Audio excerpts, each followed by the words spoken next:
बबलू आज मैया को नींद नहीं आ रही है।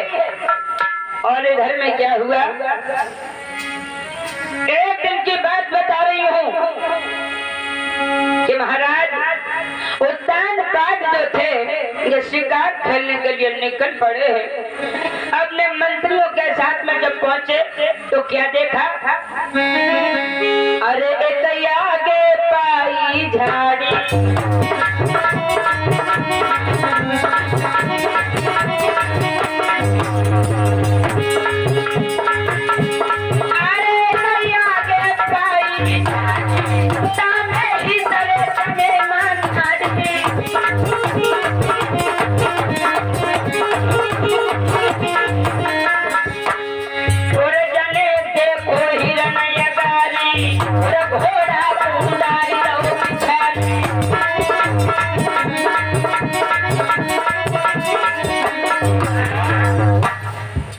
समझ में आ रही, बताई दी आवाज समझ में आ रही, ज्यादा तो नहीं है ग्राउंड न। कल किसी भैया नाम बताओ, हमें बताए दोनों चाहिए पहले।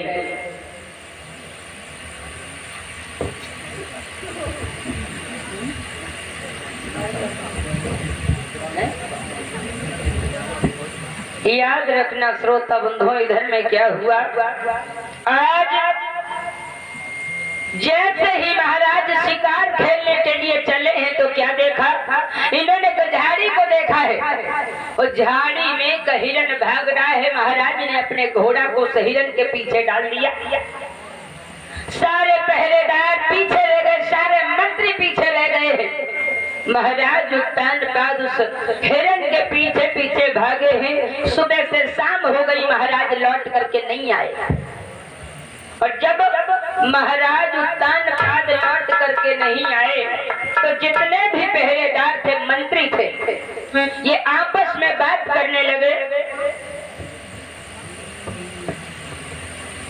कि भैया हमें लग रहा है महाराज लौट करके नहीं आएंगे, ये बात रानी सुरजी को बतानी चाहिए।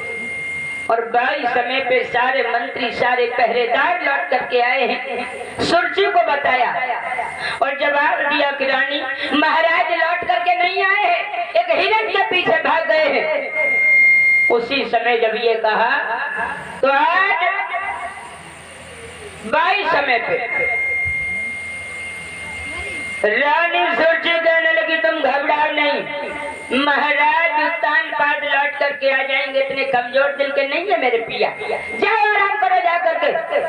आज सारे मंत्रियों को इसने आराम करने के लिए भेज दिया, वे खुद जा करके चैन की नींद सो गई।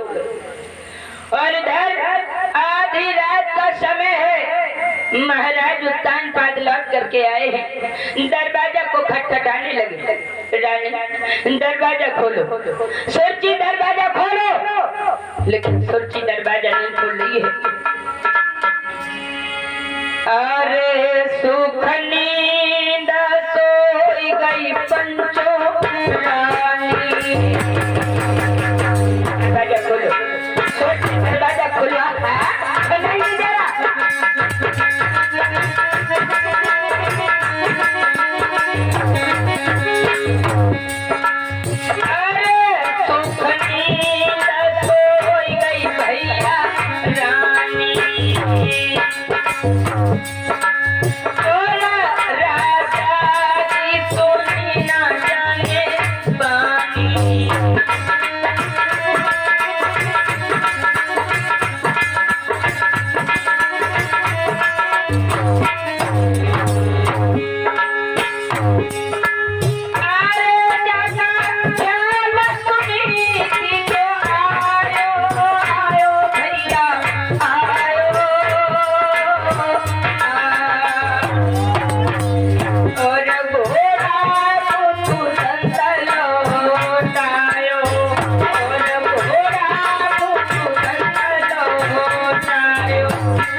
दरवाजा को नहीं खोला, एकदम से दिमाग में झटका लगा, दरवाजे को छोड़ दिया। कहने लगे कि बहुत दिन व्यतीत हो गए हैं, बड़ी रानी से नहीं मिला हूं। और उसी समय महाराज उत्तानपाद ने घोड़ा को वापस कर लिया और ये बड़ी रानी के पास में पहुंच गए हैं। और इधर दुखिया को नींद ही कहाँ आती। भगवत प्रेमियों, दरवाजे को खटखटाया है, जवाब दिया रानी दरवाजा खोलो। एकदम से रानी सुनीति खड़ी हो गई और रानी सुनीति के मन में बड़े विचार आने लगे। क्या मेरे साथ ने मेरे पिया को मुझे मारने के लिए भेजा है? मेरे पिया मुझे मारने के लिए आए हैं। रानी सुनीति एकदम से सोचने लगी, अगर मैं अपने पिया के हाथों मर जाऊंगी तो मेरा उद्धार हो जाएगा। और इधर में राजा उत्तानपाद जवाब दे, रानी क्या तुम भी सो गई हो? एकदम से दरवाजा खोल दिया है दुखिया ने और पैरों पे गिर गई, अपने पिया के चरणों को स्पर्श किया और जवाब दिया, महाराज क्या मुझे अभागन की याद नहीं आती? आपने मुझको त्याग दिया। राजा कहने लगा, रानी इसमें हमारा कोई दोष नहीं है, सारी गलती तेरी है। मैंने तुझे मना किया था कि दूसरा विवाह मेरा मत करना। अगर घर में साथ आ गई तो तेरा जीवन बेकार हो जाएगा, लेकिन तूने मेरी बात को नहीं माना। याद रखना श्रोता बंधुओं, जवाब दिया कि महाराज कभी कभी तो मुझे भी अपने दर्शन दे दिया करो। आज तो दुखिया अपने पिया के चरणों को दबा रही है, सेवा कर रही है।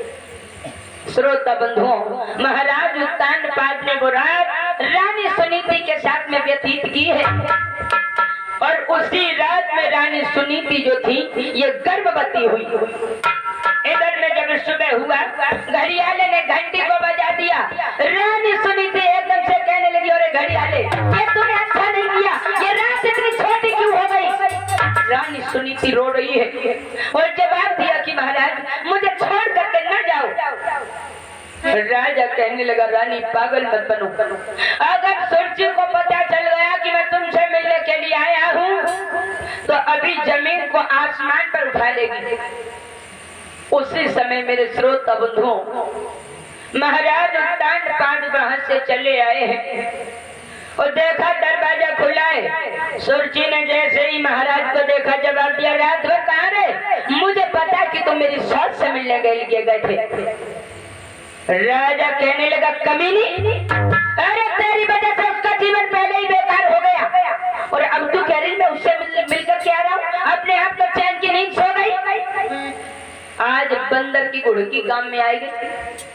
जवाब दिया कि महाराज क्षमा करना। और उसी समय श्रोता बंधुओं क्या हुआ, 9 मास बीत जाने के बाद में मैया सुनीति के गर्भ से बेटा ने जन्म लिया जिसका नाम ध्रुव पड़ा।